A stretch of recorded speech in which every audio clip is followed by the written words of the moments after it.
So for writing, we've been talking about informational writing and getting ready to be our own authors of informational writing. Well, I want you to know that writers do not have to always know a lot about a topic when they begin writing about it, but they do need to be curious about it. So researching things they wonder about, writers gather interesting information that they can share with others in their writing. Today you're going to hear a nonfiction book that is also about animals, but it's written in a different style from the Are You a Dragonfly that you listened to yesterday. This is called A Pack of Wolves and Other Canine Groups. The author of this book is Anna Claiborne. Canine groups mean dog-like animals that live together. I want you to think as we listen about how the author has chose to present the information about wolves and other canines in this book. If you'll notice, like in our reading lessons, this has a table of contents. Remember, a table of contents is a page that lists the names of the chapter along with the page numbers where each begins. Today we're going to read out loud the first two chapters, Welcome to the Pack and Who Lives in a Wolf Pack. We're also going to read part of How Do Wolves Have Babies.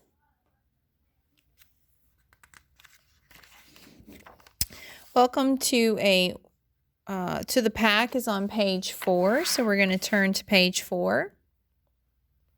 Welcome to the Pack.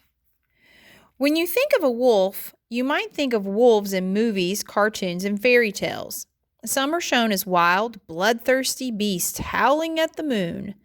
They also appear as werewolves, which are half wolf and half human creatures, in horror stories, or as the big bad villain who eats Red Riding Hood's grandmother. Wolves in the wild. So what are real wolves like? You might be surprised. Although they can be fierce, they are shy, clever animals. They rarely attack humans. They like being with other wolves and live in a close family group or pack. They hunt together, share food, and defend each other from danger. They snuggle up together and nuzzle and lick each other. They have amazing ways of communicating too. Most wild wolves belong to just one species, the gray wolf. However, there are many types or subspecies of gray wolf. They can be dark or light gray, white, black, brown, or reddish in color. As I read, I'm noticing the photographs that are being provided and the captions that go with the photographs. The members of a wolf pack are loyal to each other. This caption with this photograph says, wolves really do howl. This gray wolf is probably calling to other pack members. Down here we have a did you know? The gray wolf has the Latin scientific name Canis lupus.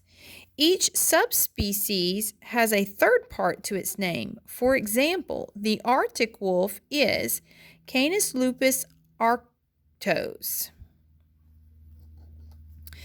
Here we have human interaction. The domestic dog, the type people keep as pets, is actually thought to be a type of gray wolf. Over time, humans have tamed them and created different dog breeds, but they are still all the same species. Who lives in a wolf pack? A gray wolf pack is almost always a family group, just like a human family. There are usually between 4 and 12 wolves in a pack, although scientists have discovered some packs with more than 30 members. The leaders of the pack are the mother and father wolves, sometimes called the breeding pair. They are also sometimes known as the alpha female and alpha male. Every year they have a litter of cubs, adding to the pack. The older cubs help to care for the babies. Sometimes other wolves who are not family members are in the pack too. Here you can see how the wolves in a pack of 11 could be related. And here this chart shows you the father and mother. And then this is the mother's sister, who's unrelated to this family. Then you have your cubs, older 1-year-old cubs, and then baby cubs. Why live in a pack? Because wolves are social animals. They like being together. Living in a pack also helps them survive. By sharing food and tasks such as hunting, they can stay safer. For example, one wolf can take the job of guarding the cubs while others go hunting. Then the hunters bring back food for the cubs and the babysitter. Did you know? When a male and female go get together to start a pack and have cubs, they stay together as a couple for their whole lives. Here you have a photograph of some wolves, and the caption here says, "The members of this Eurasian wolf pack are on the alert. They may have spotted prey or wolves from another pack." We're in charge. The breeding male and female lead the pack together. They make decisions such as when to go hunting or where to make a den. They also teach their cubs how to track, hunt, and fight. The other animals in the pack, including the cubs and the other adults, are known as subdominant. This means they respect the leaders and let them take control. Wolves have ways of showing each other their position in the pack. For example, a subdominant wolf may roll on its back and show its stomach to its leader. And here we're going to turn to page 21 to see. Here we go. There's a picture there to showing you what that means. I'm a subordinate and you're in charge, and that's what it looks like. This is a breeding pair of timber wolves. On the sidelines, if the pack has extra wolves that are not part of the main family, they are subdominant. They have to know their place and never try to take power from the leading pair. If each wolf sticks to its role, the pack can stay together without trouble. Sometimes a wolf does live by itself as a lone wolf. It may be a young wolf looking for a mate or an older wolf that has become separated from its pack. This caption for this photograph says, "Scientists sometimes capture a wild wolf to fit a radio collar on it so they can track its movements."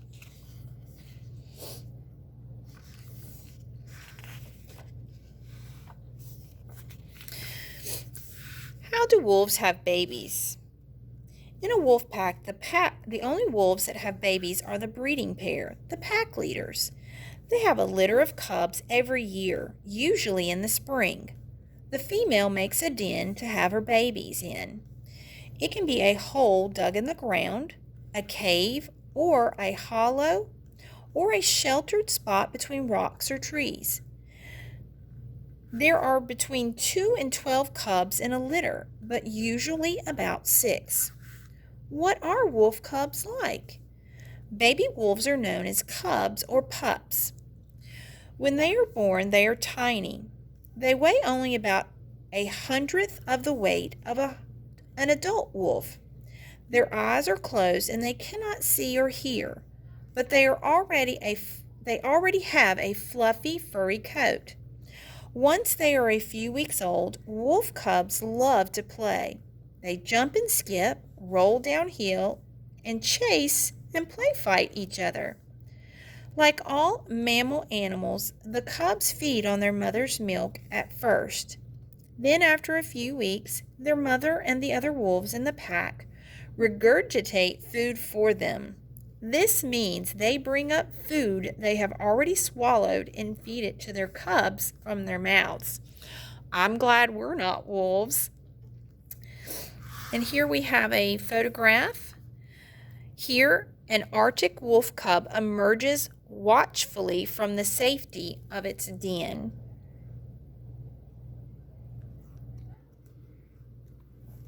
So, what are some interesting things you have heard so far about wolves? Pause the video and type your response in the comment box below. Resume the video when you're done.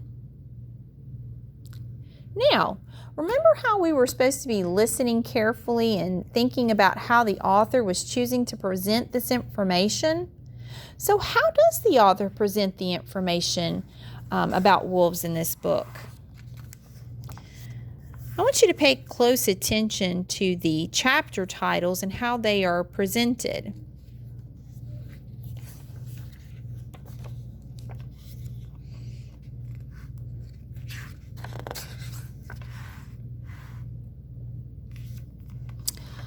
Pause the video and type your response in the comment box below. When you are done, resume the video.